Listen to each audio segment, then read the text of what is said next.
For 2,000 years, the ruins of an ancient city have lain scattered on this hill. The ruins of a civilization unrecorded in the history of time. North Africa stands as a symbol of the darkest places in the story of man. She was once his birthplace and his only world.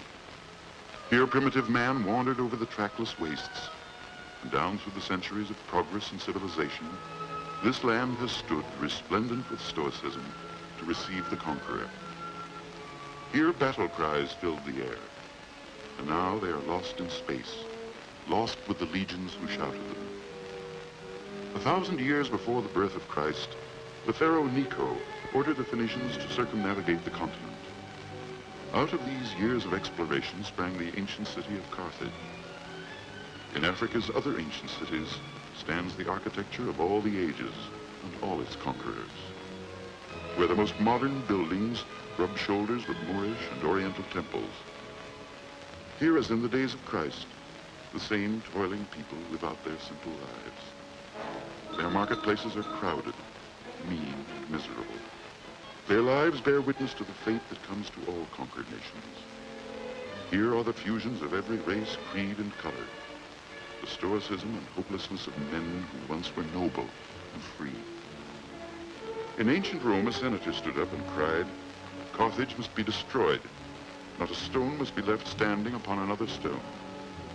Today, a new conqueror comes to Carthage. With a weapon so deadly, it could blast the ageless ruins of the city into unrecognizable rubble in the fraction of a moment. Yes, Carthage has known many conquerors, soldiers whose boots have pounded ancient flagstones. But these must be the strangest group of warriors that ever came to Africa. They're Yanks. And they're seeing a world they once knew only from geography class and travelogues. They're going to have plenty to show and tell the folks back home. Yes, home. Only a few years ago, they were high school kids, or divinity students, or gas station attendants. Boys who never dreamed they'd ever set foot where Roman armies once burned and looted and pillaged. Out of the misery and terror that befell its people, all that remains are straggling bunches of wildflowers, tribute to a might that can never rise again. It's no use. Yanks are born tourists, and they just can't quit, even in the middle of a war. For the first time, these boys from Iowa, Kansas, New Jersey, California, came face to face with Bedouins, Moors, and Senegalese. They found that the African natives were not really so different after all, despite their strange clothes and foreign customs. Almost without realizing it, these soldiers spread an air of friendliness and goodwill that has left an everlasting impression. Remember the way our boys massacred the French language after the last war? Well, they're learning Arabic in this one. You can imagine what they'll do to that. The boys from Coney Island, Santa Monica, from the shores of every lake and stream in the land, head naturally for the beach, the magnificent Mediterranean. And it would be as good as home if there was only an old grapefruit or banana peel floating around somewhere. Remember when all this belonged to Mussolini? Mare Nostrum, he called it then. Our sea. Scattered all over Africa are the remnants of another proud army of conquerors. Rommel's Africa Corps, the German Luftwaffe. A world that thousands of young Germans will never know. A world which, in their barbaric desires, they could never achieve. And above the countless graves of these young Germans, standing in mocking tribute, are the mute evidences of their own disaster. Planes, tanks, trucks, guns, ammunition. Silent, immobile, impotent. They rest like the men beneath them, never again to threaten decency and human life. All over Africa, captured Axis airfields and bases were reconstructed and rebuilt by these same young Americans. A job that must be accomplished quickly and decisively. The same spirit of imagination and initiative that built America is employed on the desert sands of this faraway country. New quarters must be built because the enemy knows the position of the ones they left behind. Left behind were the Pooch, whose grandmother came over from Bavaria and started her own super race. Yes, it's pretty tough going. And there wasn't a man over there who didn't think constantly of his own room at home, of clean sheets and hot and cold running water. They didn't know it before, but it can get colder on the desert than almost anywhere in the world, and hotter. And when it came to eating, it wasn't exactly the Ritz. It wasn't even the local lunch wagon on Main Street. It's true, there were no ration points to worry about, and no standing in line for food. Well, not much. And every night after a hearty meal, you could sit down in a big easy chair next to the radio. You could light up your pipe and read the evening paper and listen to Bing Crosby or Information Please while the little woman did the dishes and cleaned up. These men didn't just fight the Germans and Italians. They fought dust and germs and wind and sun and cold 24 hours a day. This particular bunch called themselves the Earthquakers and were part of the 12th Medium Bombardment Group of our 9th Air Force. For weeks, they flew missions over hundreds of miles of African desert and mountains and chased Rommel until they ran him into the ground at Tunisia. As the campaign stretched out, this group, along with many others, found themselves constantly replacing their ranks. New strength to finish up what had been started by our enemies.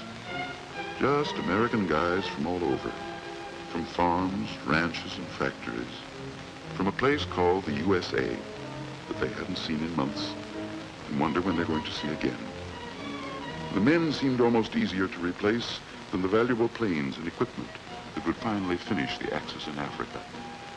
Every available part, every nut and bolt, every piece of equipment that could possibly be salvaged was painstakingly removed from ships that could no longer fly. No, our planes and men were not invulnerable in Africa, and many a proud ship staggered back to its base only to be dismantled and used again, piece by piece, as it was needed. Not enough can be said for the men of the ground crews, the men who kept them flying every day and every night. Whether it was a rudder torn off by flak, a landing gear shot away by 37mm cannon, or an engine that had caught fire and burnt to a crisp, the men in the ground crews fixed and patched and repaired and performed miracles so they could fly again.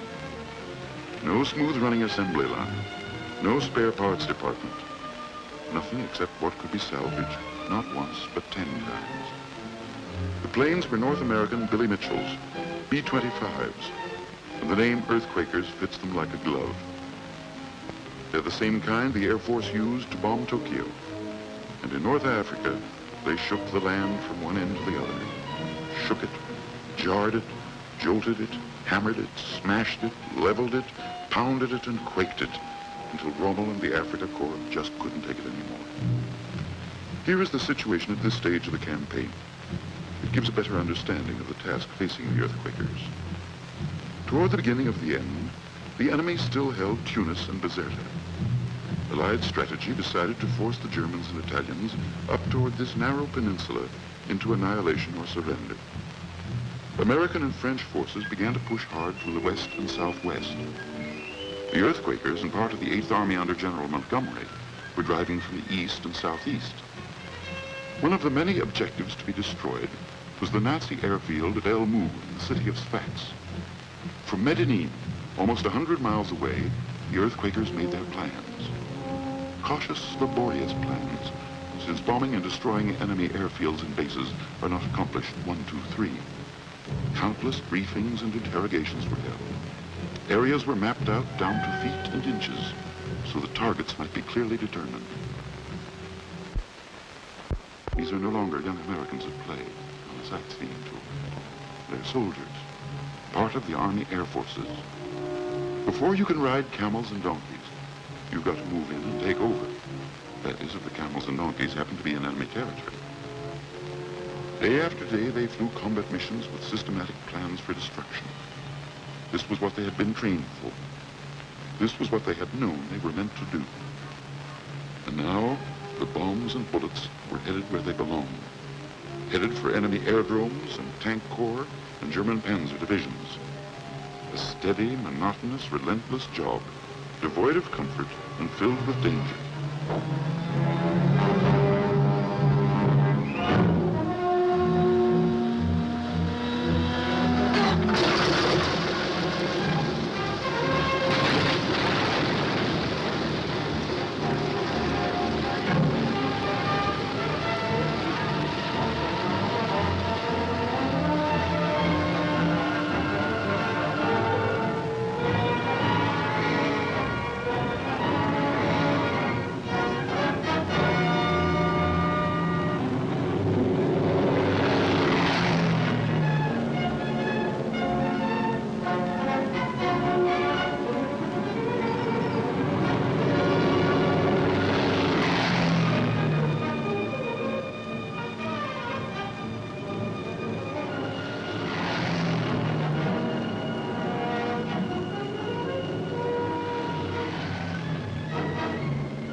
puffs of black smoke or flak bursting around them.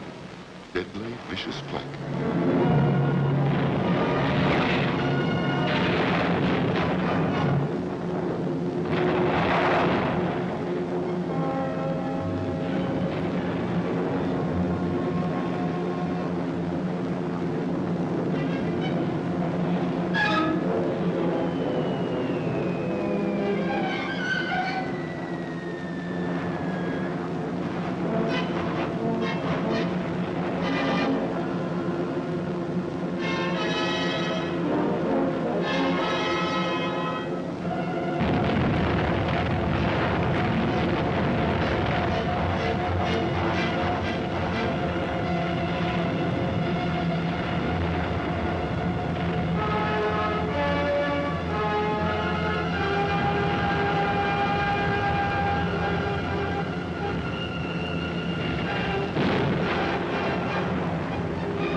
Bombing like that, precision bombing, went on day after day with machine-like regularity.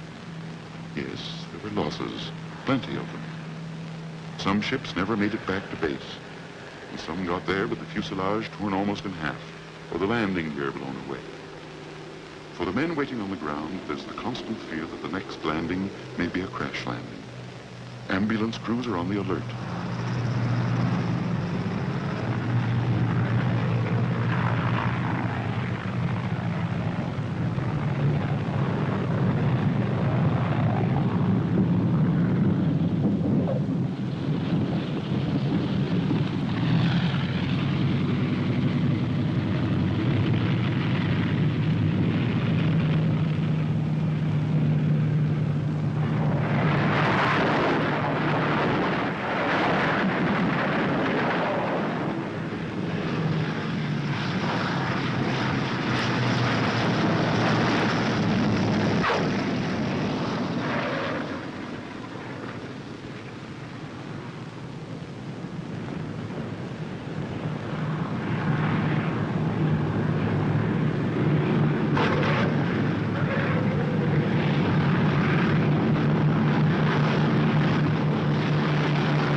In this ship, there's a pilot with both legs shot away, but he's still trying to bring that plane in.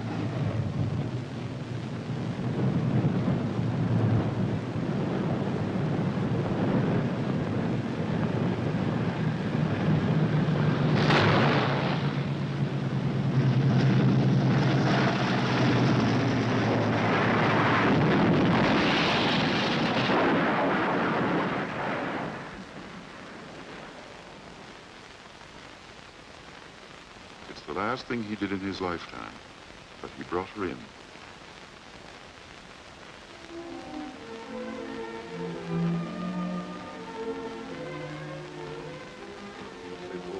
Videntes, vident lapides revolvitus est quia magnum est. Confidiorum baptismam remissionem peccatorum, et expecto resurrectionem mortuorum, et vitam venturi seculi. Amen. Dominus vobiscum. There's a time for battle and a time for prayer. Last Easter Sunday, our boys were fighting on the sands of Africa, thousands of miles from their homes, from those they love and those who loved them. These are the conquerors of Africa, the men who followed in the footsteps of the Roman legions and the savage Huns of another era and of today.